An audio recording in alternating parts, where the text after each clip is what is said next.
अस्सलामुअलैकुम, आप देख रहे हैं जेके टाइम्स नो। आपको बता दें कि मदीना मुनव्वरा में दिलदोज सड़क हादसा, सलीम मीर और उनके खानदान की वफात।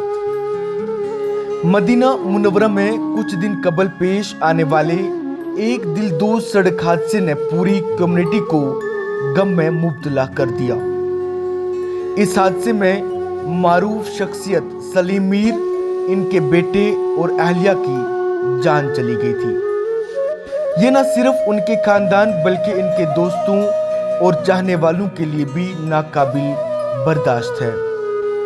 आपको बता दें कि सलीम मीर एक मेहनती और मुखलिस इंसान थे, जिन्होंने अपनी जिंदगी को दूसरों की खिदमत में वक्फ कर दिया। आज बाद नमाज असर मस्जिदुल नबवी में इनकी नमाज जनाजा अदा की गई, जिसमें बड़ी तादाद में लोगों ने शिरकत की।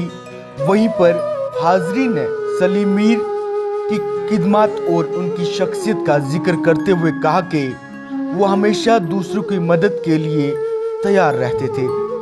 इनकी वफात का सदमा हर एक के लिए बहुत बड़ा है।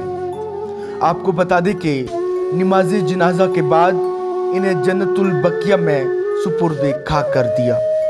इस मौका पर दुआ की गई कि अल्लाह ताला सलीम मीर, उनके बेटे और उनकी अहलिया को जन्नतुल फिरदौस में आला से आला मुकाम अता फरमाए और उनके अहले खाना को सब्र जमील अता करे। ये वाकया हमें याद दिलाता है कि जिंदगी कितनी नाजुक है और हमें अपने प्यारों की कदर करनी चाहिए। अल्लाह ताला हम सबको इस सदमे को बर्दाश्त करने की ताकत अता फरमाए। एक बार फिर से मैं बता दूं कि आज बाद नमाज असर मस्जिदुल नबवी में इनकी नमाज जनाजा अदा की गई। उसके बाद जन्नतुल बकिया में सुपुर्द खाक कर दिया।